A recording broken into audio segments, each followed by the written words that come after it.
The Ukrainian AI community used to create, develop, and educate for a shining future. But then Russia ruined our peace. We switched to a new reality. We do our best to defend our country. The brightest AI minds came to share knowledge with us.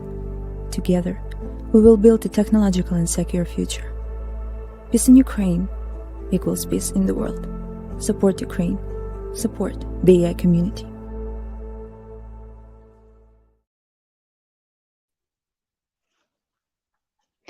Hi, welcome to AI for Ukraine. This is a series of workshops and lectures held by international AI experts to support the development of Ukraine's tech community during the war. Thank you for your support via donations. We continue collecting funds for the biggest Ukrainian foundation, Come Back Alive. And we have already sent over 300,000 Ukrainian hryvnias from you to them. Please continue to donate. You can do this via the link under the video. During this session, please do not neglect air raid sirens and go to the shelter when it's on. Remember, your safety and security are our top priority. So, hi, my name is Olena Tabunsik. I am software engineer specializing in high-performance Linux programming, distributed systems. I am fascinated by operating systems and performance engineering. But really, I specialize in traffic engineering and software-defined networking, up to space. Because I'm a part of Interplanetary Internet Special Interest Group, trying to think how we can build internet between planets, because the terrestrial model, well, it won't work in space because you don't have constant visibility in between your sources.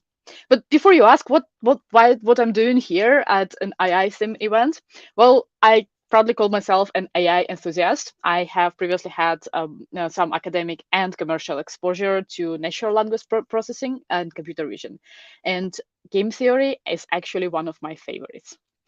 I have been with Women Who Code for over 6 years, for almost 6 years. I started with building a Kyiv branch, and I have been director of Women Who Code London for almost 4 years now. Women Who Code is a global community that helps women to excel in their technology careers. So we have over 300,000 members worldwide and around 8,000 in London. Also, I've been awarded Exceptional Talent in Digital Technology by TechNation UK last year. So if you have questions about that, please do reach out. Let's stay in touch. Now, stop about me, and let's continue to our topic of the day, which is Search in Imperfect Information Games by Martin Schmid. In several minutes, Martin will be on the screen. Meanwhile, I would like to show you a tool we will use for the questions during the live stream.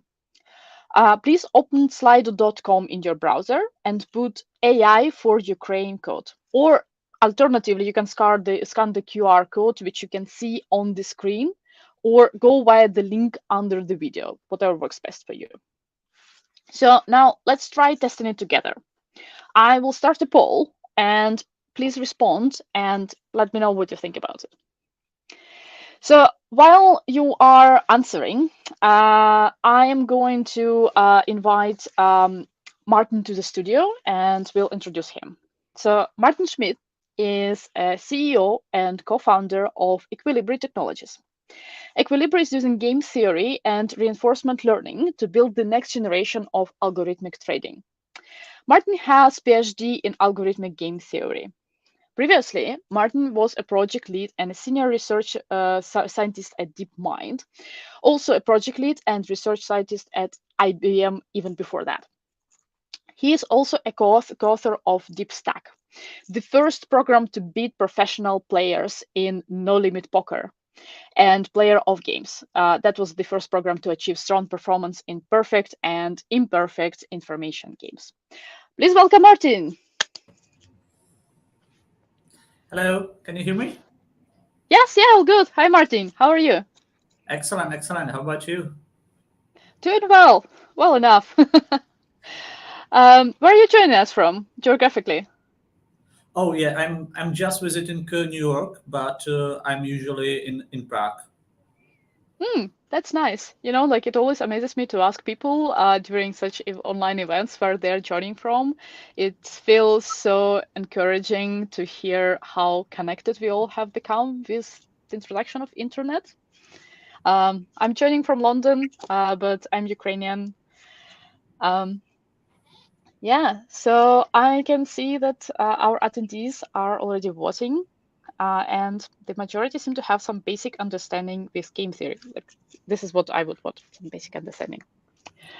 Perfect. Yeah, which reminds me of a movie, The Beautiful Mind, about John Nash. Yeah, that was a lovely movie. Yeah, indeed it was. So if someone hasn't watched it, like I personally highly recommend it. Martin, do you? Oh yeah, absolutely. It's a movie to watch. Unfortunately, Nash is no longer here with us, right? But Yeah, that's even more the reason to watch the movie. yeah, absolutely. So yeah, um, please ask questions, upvote the most interesting questions, and we will answer them. And as well, you can donate during the live stream via the link under the video. So don't forget about that. Now, at this point, I'm passing my imaginary microphone. I'm passing the word to Martin and disappearing. I will be back here for the Q&A session. Thank you very much, Martin. Awesome. So hi everyone. I'm Martin. I'm so very happy to be here. Can we maybe try like as I'm speaking? Can you maybe post some comments or your questions so that I know that the comment section is working, and also ideally. I would like to have as many questions as possible during the talk, so that it's not just me speaking, and that's it. Awesome. So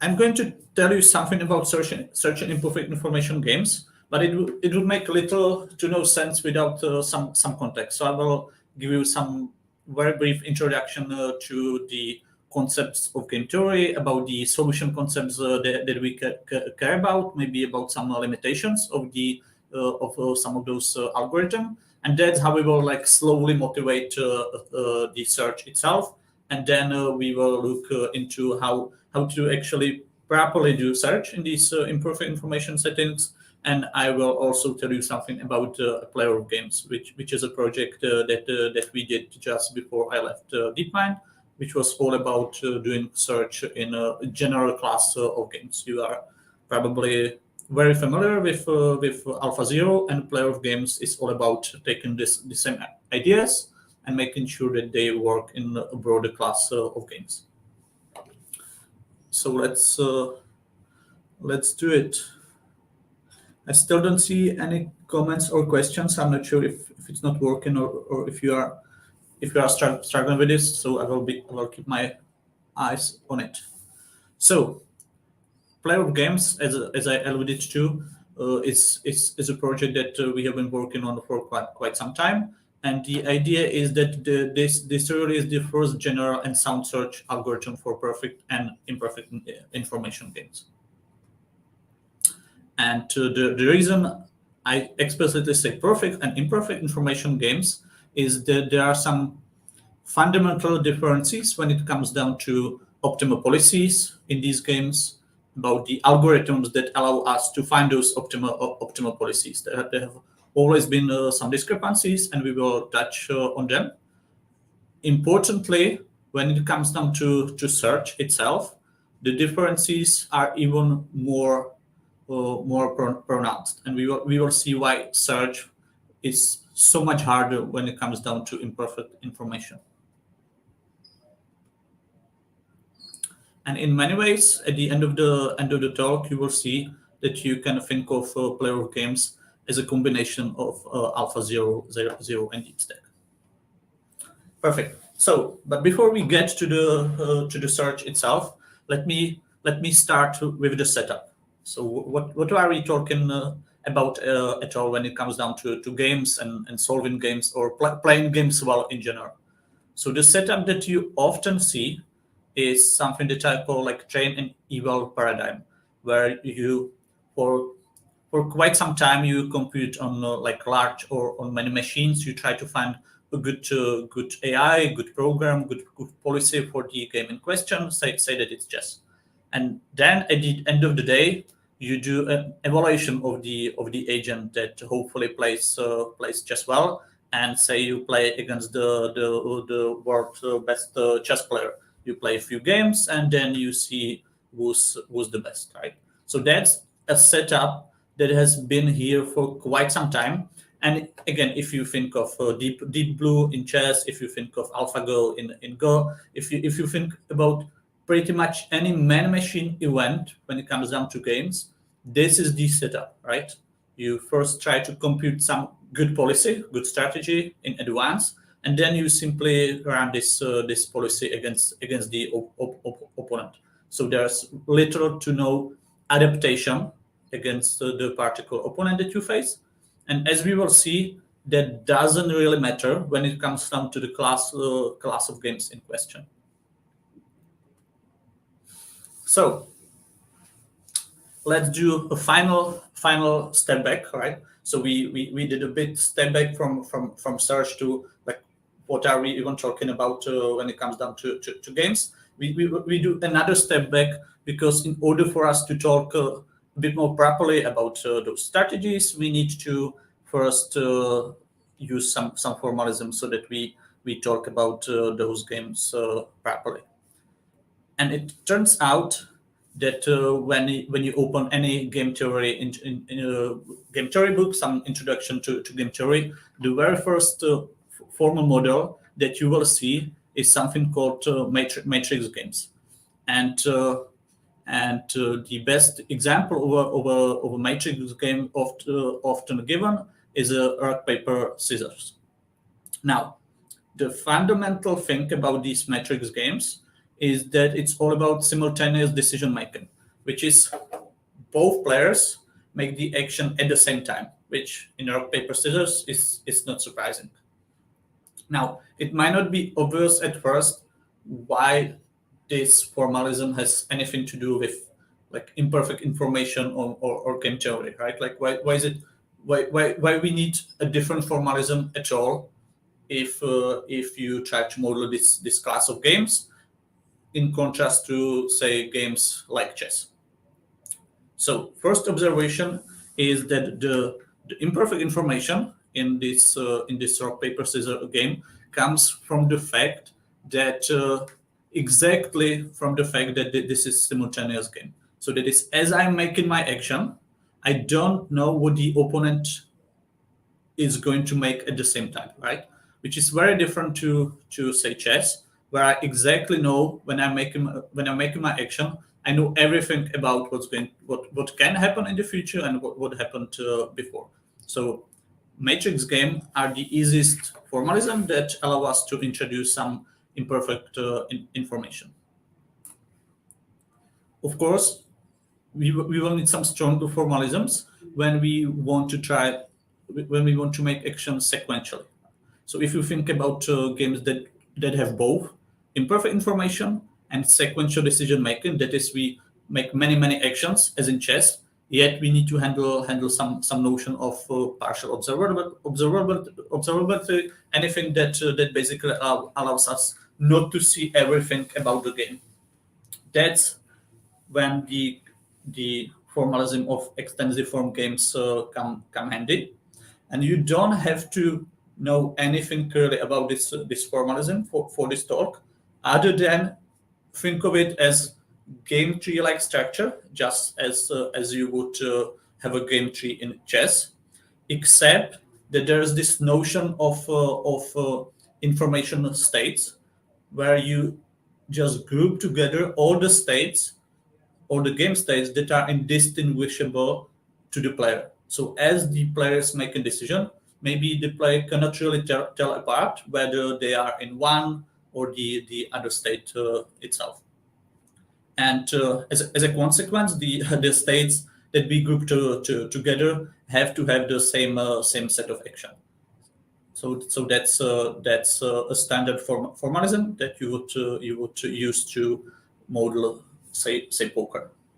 And finally, while this formalism is extremely useful, it turns out it's not that useful when it comes down to the search algorithms that we will talk about, and we will also understand a little bit why this formalism is not that useful, and it all boils down to the notion of public and private information. That is, if I just group states together that I cannot tell apart, I simply group them because based on the information available to me, they are indistinguishable. But as we will see, in order to do a search properly, we need this factorization of information that is not just observable to me or to the opponent, but this notion of public observability in the game, that is something that's observable to someone who's watching us play the game. So, for example, in poker, the things that are observable only to me are the cards that I have in my hand. Obviously, I do not get to observe the cards of the opponent, but I also do get to observe the cards on the table, right? And also the money that are on the table. And if you think about someone who's just watching us to play the game, they only get to see the cards on the table and the money of the table. So there's this distinction between what I can see, what the opponent can see, and also what some external observer would get to see. Perfect. So any questions so far when it comes down to these formalisms? I will keep my eyes on the chat, and let's move forward. So having this formalism in hand, the natural question is, well, what is a good policy? Like what is a good strategy in a game? So first thing to understand is there's one big distinction between reinforcement learning and game theory, which is in game theory, we explicitly have the notion of multiple agents in the game, right? So in reinforcement learning, the answer to the question of what is a good policy or what is a good strategy is rather simple. Well, it's the policy that gives me the maximum return, right? So I simply maximize some number.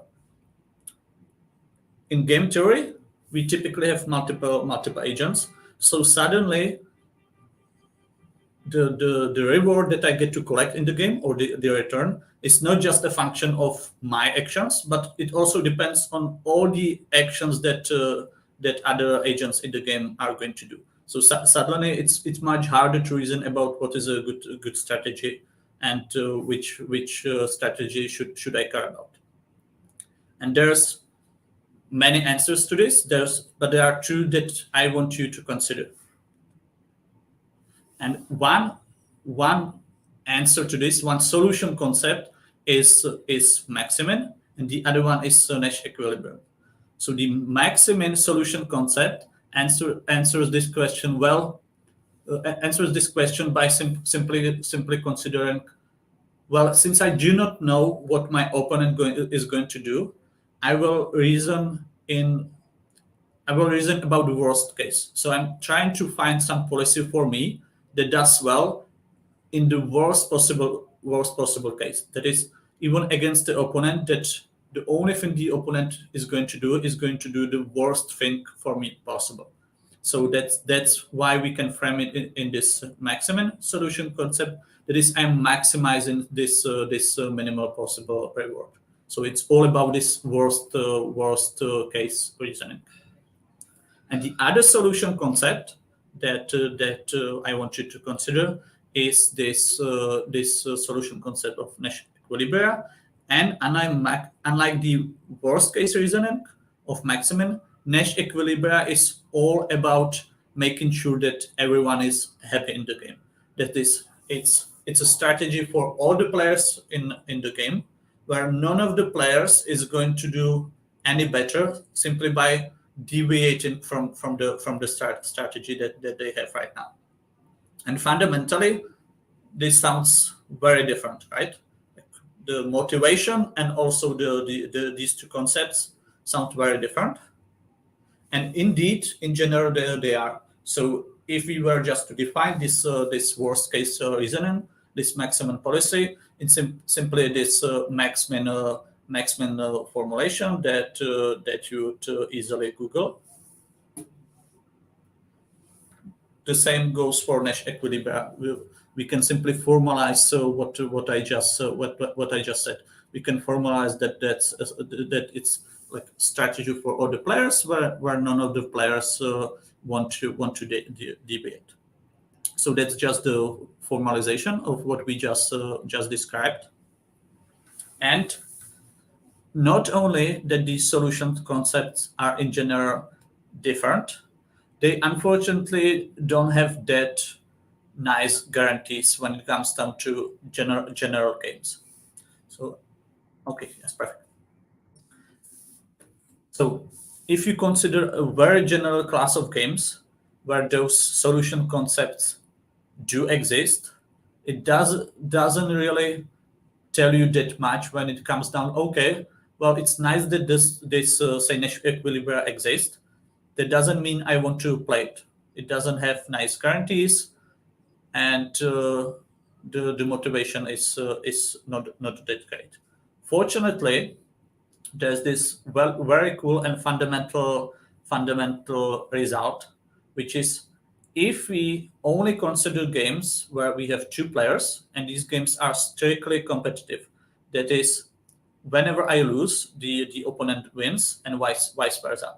So this holds for quite a few games, really, right? So it holds for chess, it holds for Go, it holds for heads up poker of two players. Basically, every single time you have two players, and the game is strictly competitive. So this class of games is called two-player zero sum, and it's an important concept in game theory. And it has some critical consequences to everything that we are going to talk about today. So not only the solution concepts of maximum and Nash equilibria collapse. That is, one can indeed show that if we have Nash equilibrium policy, then it's a maximum and vice versa. Suddenly, this optimal solution concept is well motivated, and the motivation is really great. The motivation is if we follow this optimal policy for both positions in the game, say for black and white in chess, we are guaranteed on expectation not to lose against any opponent, right? So let me tell it again. When we are in this class of two-player zero-sum games, and if we follow Nash equilibria, which is the solution concept that we have seen the definition for before, and it's the same thing as maximum in this class of games. If we just follow this solution concept, on expectation, we are never going to lose regardless of the opponent. And that's great, right? Because suddenly this train and evaluation framework that we had at the very beginning, where you compute or try to compute some good strategy for chess, and then you play against Kasparov, you don't really care that you are playing Kasparov or any other player. You don't have to adapt to the player. You can just blindly follow your policy, and you have some amazing guarantees. Now, nice thing is that not only is this optimal policy guaranteed to exist and have this nice properties, it's guaranteed to exist and have these nice properties both in perfect and imperfect information games. So everything we just said so far is true for games like chess and games like poker or any other imperfect information game. The thing is, it's just a lot harder to find this optimal policy in games of imperfect information. So let's now talk a bit about some of the algorithms you might use in order to find this optimal policy. And I want to start with this this simple general idea of self-play that many other interesting algorithms built on, and also it's an algorithm that's often extremely simple to implement. And the idea is, well, I have two agents in the game. I don't have just one agent. But if I were to have a game with just one agent, I could simply run some, I don't know, like gradient descent or some reinforcement learning, whatever algorithm that I can think of to basically keep improving this one agent in this single agent game.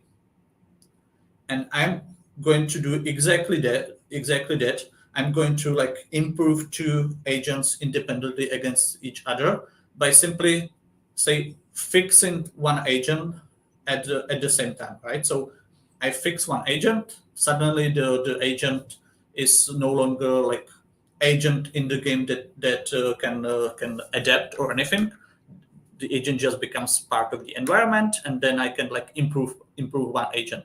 Then I'm going to fix this agent. I'm going to improve the opponent. So I get this like self improving loop where both agents get better and better against each other. So this is a very simple and general idea. Interestingly enough, sometimes this works, sometimes it doesn't, depending on A, whether you are in perfect or imperfect information game, and B, depending on many small details in this self-play idea. So let me be a bit more concrete now. So say that you want to run this self-improving idea in rock paper scissors. So what you can do is you can start arbitrarily, right? So both players start with rock, and the algorithm is simply at the next iteration. Both agents are going to improve or find the best policy that would do well against the last iteration of the opponent. So iteration number 1, we have rock and rock. Iteration number 2, both agents, they will look at the last action of the opponent, and they are going to find the best strategy against that. And this keeps going on and on. And it's not hard to see that this is simply going to oscillate between rock paper scissors, rock paper scissors. So this is a very simple algorithm, and you would expect that this is going to converge to an optimal policy, which in rock paper scissors is a uniform one, and it indeed would, right? Like the average policy in here is slowly going to get more and more uniform. Unfortunately, this is just us being lucky. And if we were to run this algorithm in, say, different matrix game, it doesn't have to converge. And when I said that it depends on some details about the algorithm, the only thing that you need to fix in this very simple algorithm is, as you are picking your best actions on some iteration, say iteration number 4, all you have to do is not to find an action that's best against the last strategy of the opponent. You just have to find an action that's best against the average strategy of the opponent that you have observed so far. And then you get this fictitious self-play algorithm that suddenly has some convergence guarantees, both in perfect and imperfect information games. Interestingly, even the very first algorithm that we described, the naive fictitious self-play, that would still converge as long as the game is perfect information. So we already see some discrepancies where some algorithms work in perfect information games and they simply do not work in imperfect information. So this algorithm is nice, it's easy to implement, and there's nothing wrong with implementing this algorithm when you just want to try something quick. Unfortunately, this algorithm is often extremely slow to converge, but there are other ways how you can solve or find these optimal policies. One approach that is often used is, it turns out you can take the game whether it be this matrix game or the sequential game that we have seen. And you can construct this linear program if you are smart about the construction. The construction or the size of the linear program that you get at the end of the day is going to be roughly of the same size as the original game. So if you have a matrix game, you will have simply like this linear program with the same number like rows and columns. If you have like a sequential game, you will also have roughly the same number of variables as there are like sequences in your game tree. So that sounds nice, and indeed this is how you often can solve your game. The fact that it only scales linearly with the size of the game is good as long as the game is small. And it's not hard to imagine that once you have a game that's as big as chess is, you are not going to like squeeze all of the chess states into a computer so that you can run any algorithm to solve it, right? So suddenly we have to do something different. Perfect. So far, if you understood everything we told so far, we are in a good situation to motivate the search. So I'm very quickly going to iterate on what you have seen so far. So we have these like formalisms for games that are a lot more general than chess. We have these perfect and imperfect information games, and there we also know that there's this optimal policy that has some nice properties, and all we care about is how do we find this optimal policy. And if the game is small enough to fit into our computer, there are algorithms that can find this optimal policy, and we are all good. We can just follow this optimal policy because we cannot really lose against anyone. Now the issue is when the game is too big to fit into our computer, what are we going to do? And if you look into, well, what has been the most successful approach in all the perfect information games ever, really, if you think about chess, Go, and say backgammon, any other game or Arima, it has always been a search. Whenever the game is big, people always do search.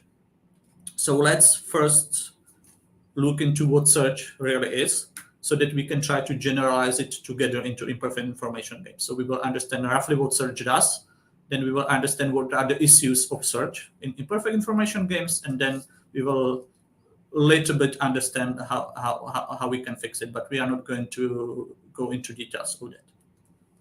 So search, what is search? Think about how you would play the game of chess. So when you sit down and think about your next move in chess, you would very likely to do search. That is, you would think about your next move, then you would consider what the opponent would do, then maybe you would think again about your move. You will be simply trying to like look forward in the game, and after a few moves, you would not be able to think about it anymore because it gets harder and harder, and you would stop your like search, your like look ahead forward, and then you would try to evaluate the situation after a few moves based on some rules or some evaluation of the situation. Maybe suddenly you have taken a queen, you think that this is a good situation for you, so that's why you want to trade actions that lead into this future state, because you evaluated this future state as maybe promising. So search indeed has two fundamental components.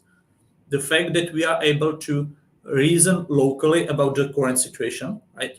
As we think in chess about what to do now, we do not really have to think about what has happened before. We are just like looking forward. We are only thinking about the current sub-program that's defined by the current state. And we have also this notion of value functions. Value functions, where after a few moves, we need to evaluate even further sub-programs, not the sub-program that we are in right now, but small sub-programs that are ahead of us, and we need to evaluate them. Now, what is a good evaluation? It really is, you want to estimate what would be the value or probability of winning in the game that you get into if both of the players would play optimally. So that's technically what value function is. Now, okay, that's what we would practically do in chess. But what does it have to do with those optimal policies that we have talked so far about, right? Which was all about, I have a game and I want to solve a game. Well, we are going to get this connection together right now, but first let us reiterate the motivation for search.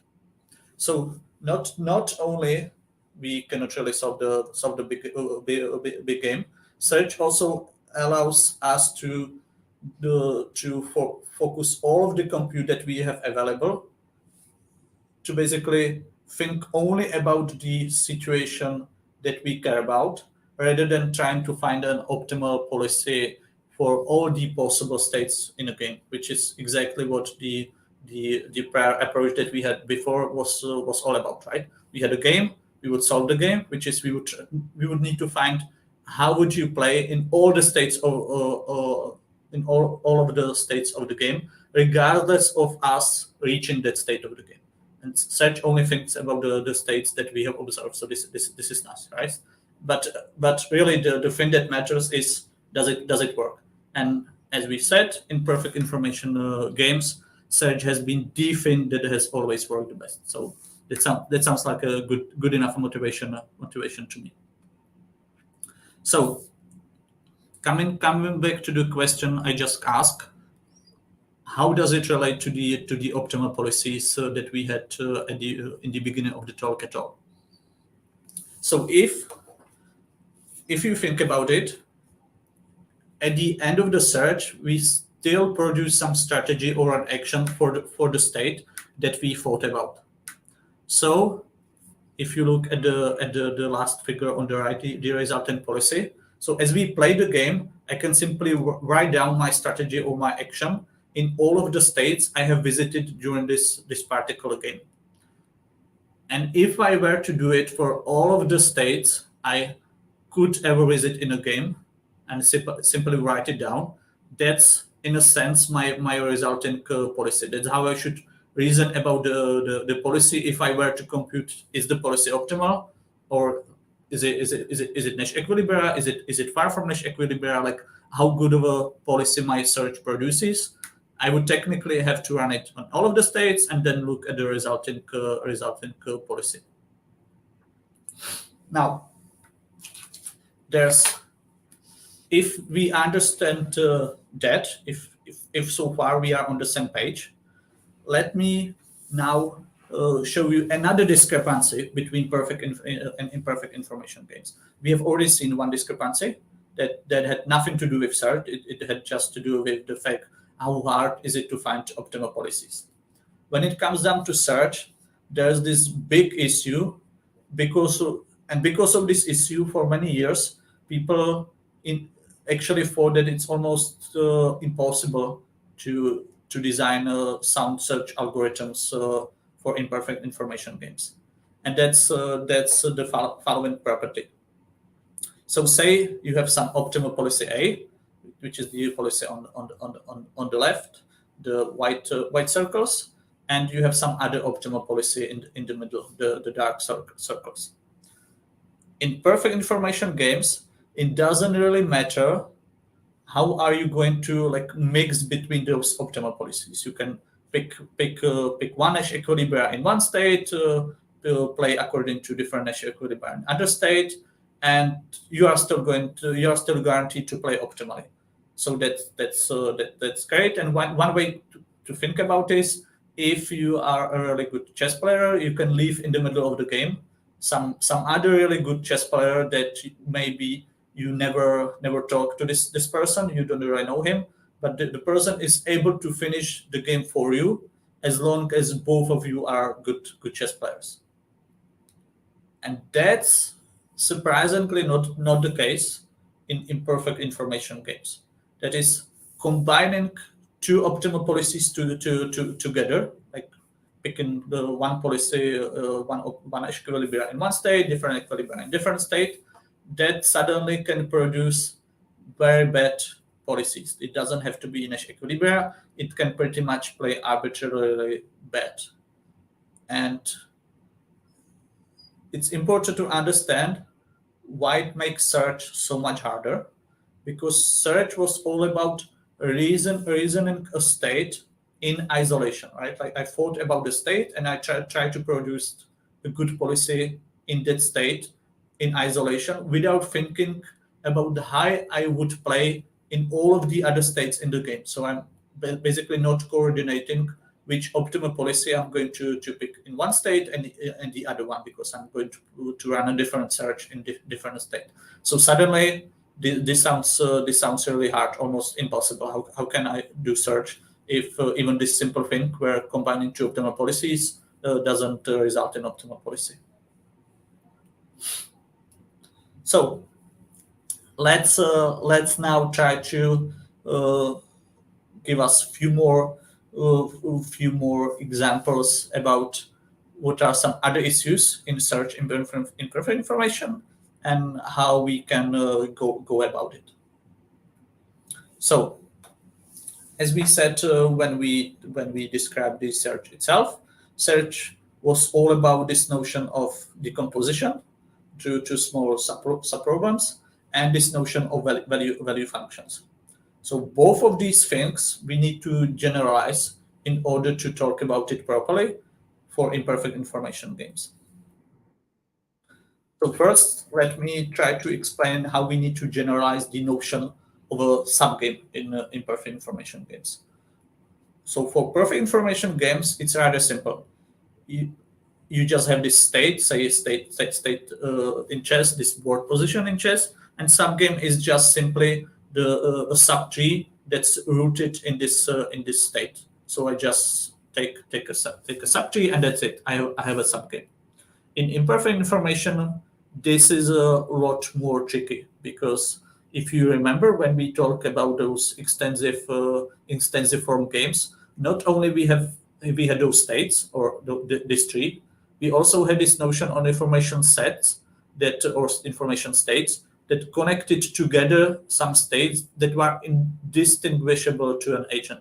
So suddenly just defining what is a subproblem, what is a subtree, when I still need to make sure that in my subproblem, I'm going to have all of the states that are indistinguishable to me. I cannot just like take only some of them. I cannot just naively take subtree. I need to think about these information states. And I need not only I need to think about my information states, right? I also need to think about opponents' information states, and this reasoning gets recursive, right? I need to guarantee that all of my states are there. For all of my states, I need to make sure that when from the opponent's point of view, all of their states are in the subgame as well, and I have to keep doing this. And that's exactly where this idea of factorization of information to public and private is going to save us. Because if we have this notion of public information, all we have to really do is to take a subtree that considers public information. So having my imperfect information game tree where I do have an information of public information, it's not hard to see that this public information is closed in the sense that all of my private and opponent's private information is going to, all of these states are going to share the same public information, and then all I have to do is to take a subtree that shares the public information. That's it. So the public information, the notion of public information is going to make everything a lot easier, except one thing that we need to keep in mind, which is the subgame itself, since one public state which contains many of my and opponent states, this game, if I just root my game in this public state, the game needs to start somewhere. In perfect information, since it it always starts in this single state, that's very simple. It just starts in that state. But in this imperfect information, where does the game start, right? There's many states that I can be in. There's many states the opponent can be in that are consistent with this public information, with this public state.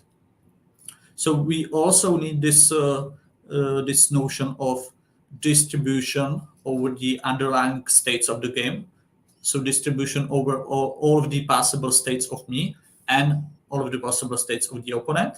And this distribution is critical in order for us to know, well, where does the game start? So as an example, in poker, it kind of makes sense, right? Because given this public information, which is all of the cards on the table, there are many cards that I can be holding, which are consistent with this public information, and I just need to know a distribution over all the possible cards that I can be holding in order for us to reason about this subproblem, in order for us to properly define this subgame. Perfect. And if you, I'm sorry, this was maybe a little bit confusing, but if you follow this, then it's easy to follow how you also generalize the notion of a value function, which is value function in perfect information games simply mapped this subgame, which was a state and the subtree rooted in the state, mapped to a single value which corresponded to a value or probability of winning in this subgame if both agents were to follow an optimal policy in that subgame. And in imperfect information games, this is going to be exactly the same thing, except that now we understand that in this imperfect information subgame, we have this notion of public states and public subgame. And in this one public state, we have many small individual states that correspond to my and opponent states. And the value function in perfect information games is going to give me a value for each of those states individually. So again, as an example in poker, the value function would give me in this public state where I can be holding many different cards, many different hands. It would have to tell me what would be a value in this subgame if I were to hold this particular hand. So maybe if I'm holding aces, I have some value 8. Maybe if I'm holding queen, I have some different value. So this value functions suddenly is like a vector-based value function rather than a scalar one. Perfect.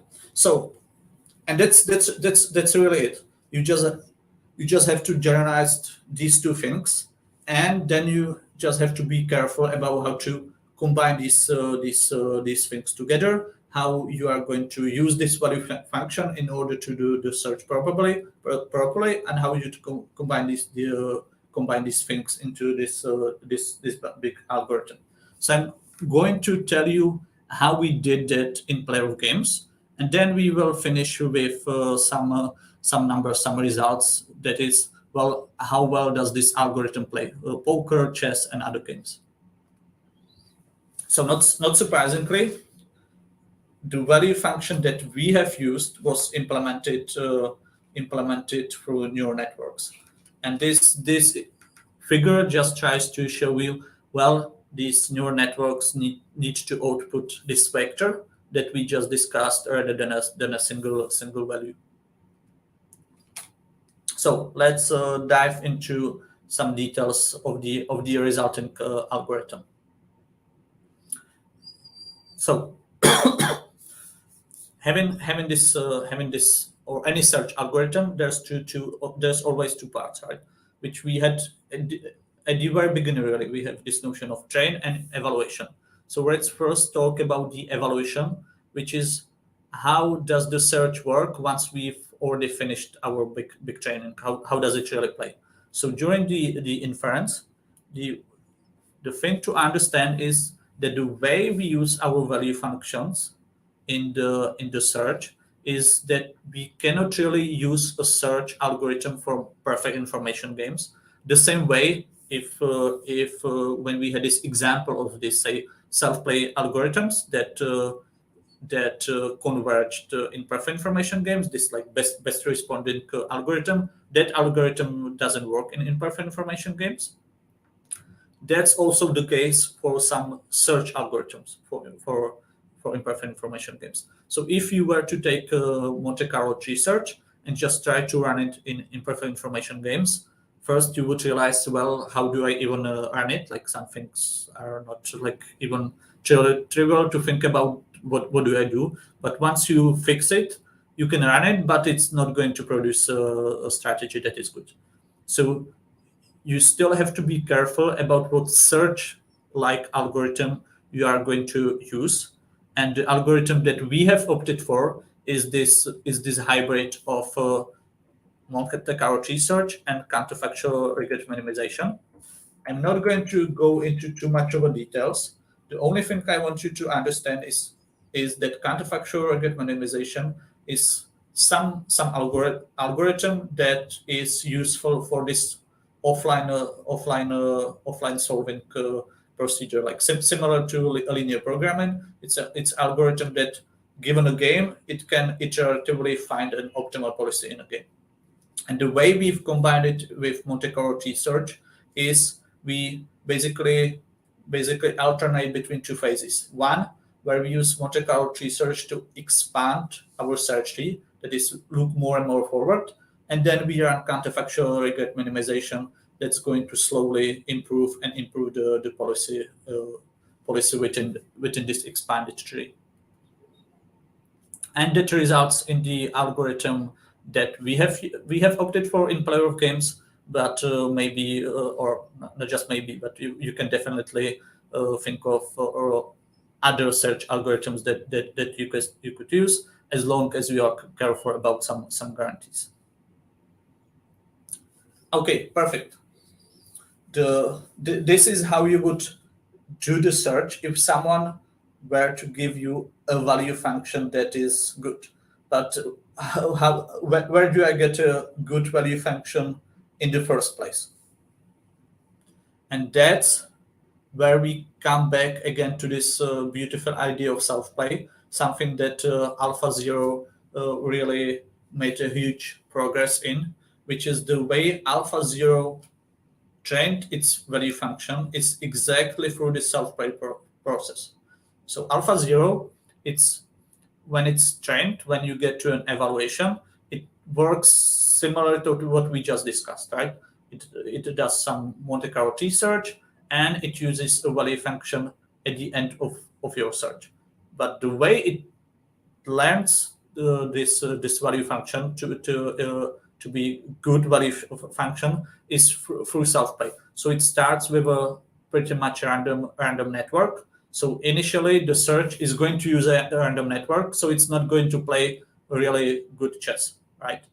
But as the agent basically self-improves against itself, there's this self-reinforcing loop where the value function is getting better, and because the value function is getting better, so are the trajectories themselves in the self-play getting better, which again makes the estimation of value function ever closer to the optimal one. And again, if we go all the way back to the self-play style algorithm that we had initially, you can kind of see and show that this would indeed convert in perfect information games. In imperfect information games, again, we have to be a little bit more careful when it comes down to this procedure of training these value functions in self-play. And I'm going to skip some of those details, other than that the idea is very similar to what AlphaZero does, other than some details that make sure that it generalizes to a broader class of games. Perfect. So we are almost done. Let's just see how well this algorithm performs. And what you can do is, okay, you could take this algorithm, immediately run it on a large game, but then the only way to see how well your algorithm performs is through, say, head-to-head performance against some other strong agents. You would not be able to see if your algorithm converges to an optimal policy if the game is small enough, right? If the game is small enough, you can compute or evaluate exactly the quality of your agent. You can never evaluate how close to an optimal policy you are in a big game. That's why we do search and neural networks. And that's exactly what we have already seen on the slides, right? If the game is small enough, you can run your search in all of the states of the game and then look at the result in policy and simply evaluate how close to an Nash EquiLibre it is. And that's exactly what we did. We ran this algorithm on a small instance of poker and small instance of Scotland Yard. I'm not going to explain the details of Scotland Yard here, other than that it's this fun game that has an imperfect information. And importantly, it's vastly different to poker, right? It's not like yet another poker. It has many different properties to poker. And the thing that I'm trying to show you on this slide is that it behaves exactly as you would expect, in the sense as the quality of the neural network gets better and better over the basically self-play iterations. Like the more self-play you do and the more training of the neural network you do, the better strategy you get, and also the more search you do. So we have this nice theorem that shows the distance to an optimal policy is a function of basically like how much search you do and the quality over the value function. And you're always bottlenecked by something, right? So if your value function is poor, it doesn't really matter that you are going to do a huge amount of search. At some point, it simply stops improving because the bottleneck is, say, the quality of a neural network or the number of iterations of search, in search. So that makes perfect sense, and it's nice that we can experimentally see those numbers in small games. So perfect. The final thing that we have is we not only run it on small games. The very reason we cared about search is to run it on big games, and we opted for two large scale perfect and two large scale imperfect information games. And these were, for perfect information games, it was chess and Go. For imperfect information games, it was Scotland Yard and poker. And the results I want to show you is one: if you run this algorithm in perfect information games, not surprisingly, it's somewhat behind an algorithm that's tailor-made for perfect information games. That is, this algorithm is few hundred ELO behind AlphaZero, which is extremely strong in perfect information games. AlphaZero's Monte Carlo research has been like fine-tuned to be extremely strong in perfect information games. So this more general algorithm is somewhat behind in ELO to AlphaZero, but few hundred ELO is still good if you think about how strong of an agent, say in chess, AlphaZero is, right? It's like thousands and thousands of ELO against any human. So this is I would say is a fair deal, because you are losing some performance in perfect information games, but you are getting this generality of being able to do search in imperfect information games as well. And that's why we also look into the performance in imperfect information games. And maybe the only graph I want you to consider is the graph on the right, which is the evaluation in Scotland Yard against previously the best agent in this game. And the x-axis that's there simply gives more and more thinking time to the opponent that we play against. And as you can see, even if we get the other agent, like huge amount of search, like tens of millions of search iterations, it's losing against our search algorithms. And the very reason it's losing is because it's using this Monte Carlo tree search like reasoning that is not guaranteed at all to play optimally in imperfect information games.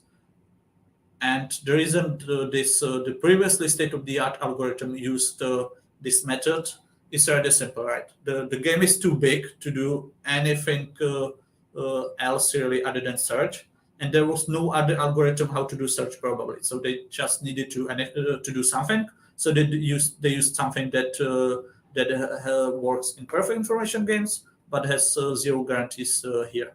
And as we can see, that's why the performance is behind. What you can also do, and we have done it, is you can also try to see how well this previously state-of-the-art algorithm would perform on a small version of Scotland Yard, to see how far from optimal policy it really gets if the game is small enough. And we can indeed see that again, there's like a big plateau where it's like far from optimal policy, where player games nicely converges ever closer to an optimal one.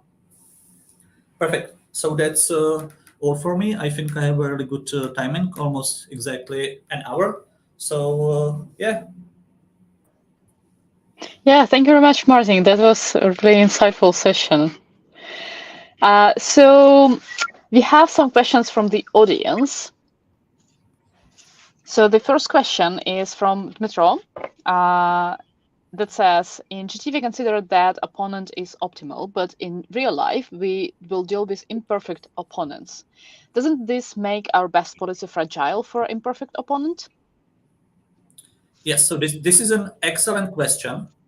And the answer is yes, it does. But maybe let me be a bit more technical. So so first let me be a bit less technical, and then we will answer it using something that we have seen in this talk. So the issue is that exactly because we don't really care who we play against, right? We are going to play the same thing, follow the same strategy against Kasparov or some shitty chess player like me, right? It's going to do the same thing.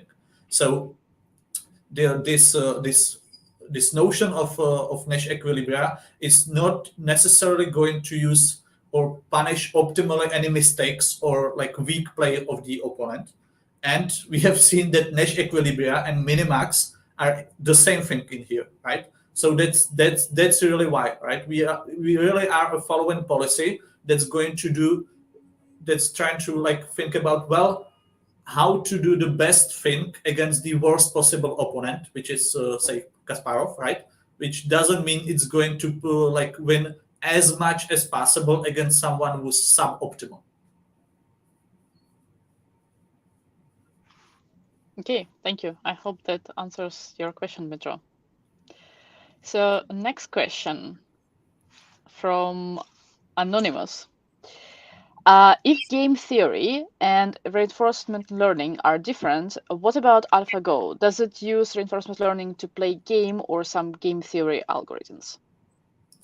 Perfect. So, perfect. Yes. So AlphaGo does this in many ways. It's similar to the like simple self-play algorithm that we have seen in this talk, which is it uses reinforcement learning to improve one agent in this self improving loop, right? So reinforcement learning algorithms, the way they are designed is simply they are designed in a say for so typically they are designed for MDPs, right? Like macro decision processes where you really have just one agent, and you can indeed basically take any two-player game and turn it into MDP simply by fixing one agent, simply by doing this self-play style trick.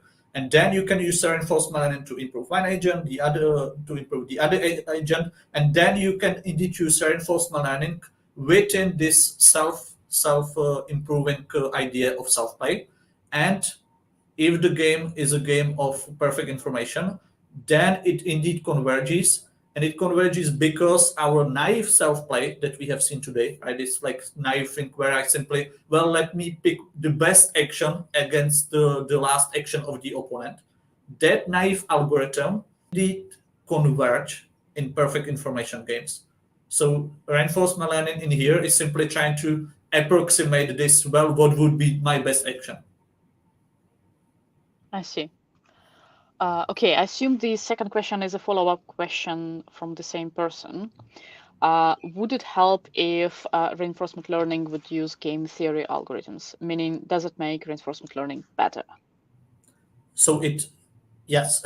So absolutely. And there's many people, like there's this fruitful line of research that many people now care about, which is how do I how do I make sure that the reinforcement learning algorithms work well in multi-agent settings? And you can do it two ways. One is doing this naive thing where you simply like pretend, well, I'm the only agent in the game. I don't think about anyone else, and I run my reinforcement learning algorithm. But you can do something better, and that's what people try to do now. And there's a lot of interesting results, which is designing those reinforcement learning algorithms with game theory in mind, right? Like making sure that it works, even if there are like many agents. So absolutely, it would, and people do it. Yeah, I think game theory makes everything better. It clarifies life so much. Okay, so next question from our audience is from Vita that says, on your website, it is mentioned that EquiLibre is using game theory and reinforcement learning to build the next generation of algorithmic trading. Can you share more what it is and what it is for stock exchange? Okay. So first, pretty cool that someone actually Googled and opened our page. And if you do so, it's yes. So first thing to say is we indeed are trying to use reinforcement and game theory. And if you look into our webpage properly, you would also see that in our advisory board we have Rick Sutton, which is the person to have when it comes down to reinforcement learning, and we have Mike Bolin, which is the person to have for game theory. So like this is not just that we say that we try to do it; we indeed try to use reinforcement learning game theory to do algorithmic trading. What I mean by algorithmic trading, which is the second part of the question, really, is indeed yes, we are trying to like do some like.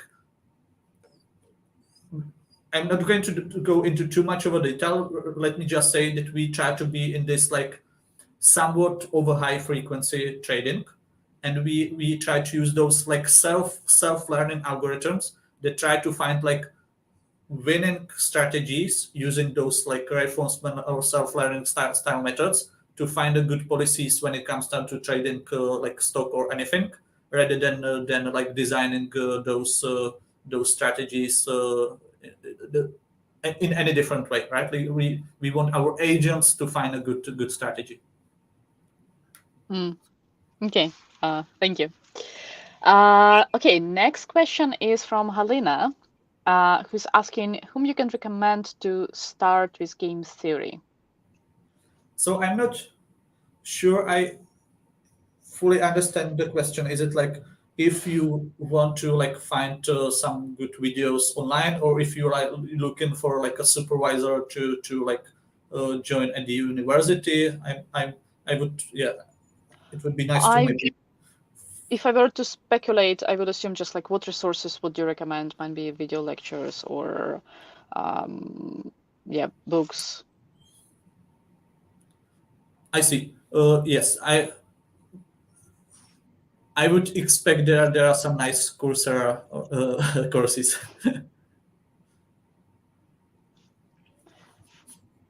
But let me maybe share some of my stuff, which is if you want some intro into search itself, right? Which is basically everything we have went through today.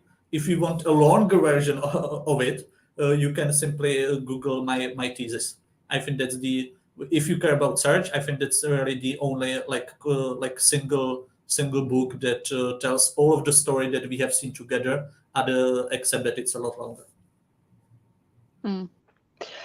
Which reminds me, there have been actually great lectures on game theory in Kiev. That's how I personally got slightly involved with it. There are some enthusiasts who just like give lectures for free, some university professors. Nice. Look it up. Okay, thank you. So next question is from Nazar that says, in games with incomplete information, we might have a possible state where worst case scenario guarantees our loss. We might want to focus on possible states where we still might have a chance to win. Which policy to use in this case? So I think that's more technically asking the same question that we had at the very beginning, right? Which is that this idea of maximum policy only considers the worst case. So it doesn't really like prefer or tell apart situation where I'm always going to lose compared to situation where I'm going to lose only if I face like an optimal opponent, right? Like these two states are really the same. So it's so that's like more formally I would say put, and there are some other, like we only talk about Nash equilibria, but there are some other say refinements or other solution concepts that do take into account say mistakes of the opponent. So that's one answer, which is there are like other solution concepts or refinements of the solution concept. The other possible answer is you might want to focus on something that indeed tries to do some opponent adaptation, right? So rather than playing something that doesn't care about who you are going to face, maybe after like you see your opponent do a few moves, or maybe you have already played like 4 games against the same player, suddenly you want to adapt your strategy so that it's still close to optimal, but it's trying something that's like tailored to against the opponent. And again, there's some research for it, but I would say that is still a bit of an open question. Understood. Thank you. I wanted to quickly get back to Halina's question about resources. I checked how that organization was called. It was called Lectori Naukovi Zустрічі. Google for it. They did amazing lectures. Many of them are available online. I really enjoyed it. Okay, next question is from Rostislav. Does it make any sense to try to set up an initial agent and not random? Any approaches to set something up more sophisticated initially? So that's a really good question. And so think of AlphaZero, right? So it starts to play initially like a random chess games. And if it was the case that random chess games never really like end up in a situation where one agent wins, then you would have no signal at all to improve, right? If all of the games where both agents start randomly, if all of these would end up in a draw, then it would be really hard for the AlphaZero to like slowly start to even start somewhere, right? So indeed, you would need to do something smarter so that you at least get some signal. Now, fun question. I don't know if you are able to make like a quick poll, again in here. What you would expect happens when you just play 2 random agents in chess? What's a likelihood that one agent is going to win, right? You're just making random moves and suddenly there is a checkmate rather than a draw.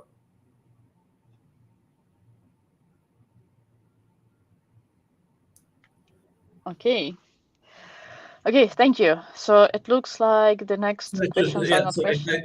I see that the poll is hard. So let me answer my question.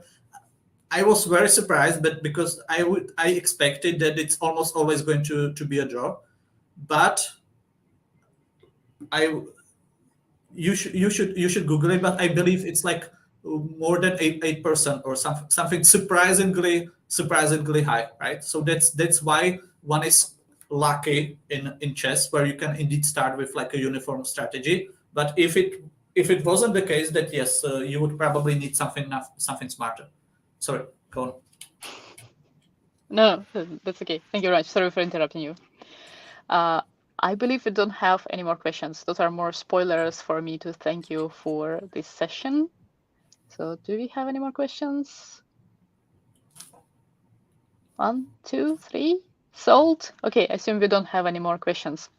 So thank you very much, Martin.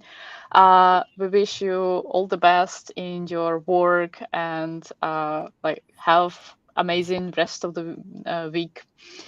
So we are closing our session, and I hope that everyone enjoyed this as much as I did. And I have a small favor to ask you. To help our organizers, I would like to run a small poll to understand how you like this topic. So please, again, like go to slide.com, put AI for Ukraine, or scan the QR code. And yeah, don't forget to donate. All the links are under the live stream. And yeah, check your inbox for updates. Bye for now. Enjoy the rest of your week.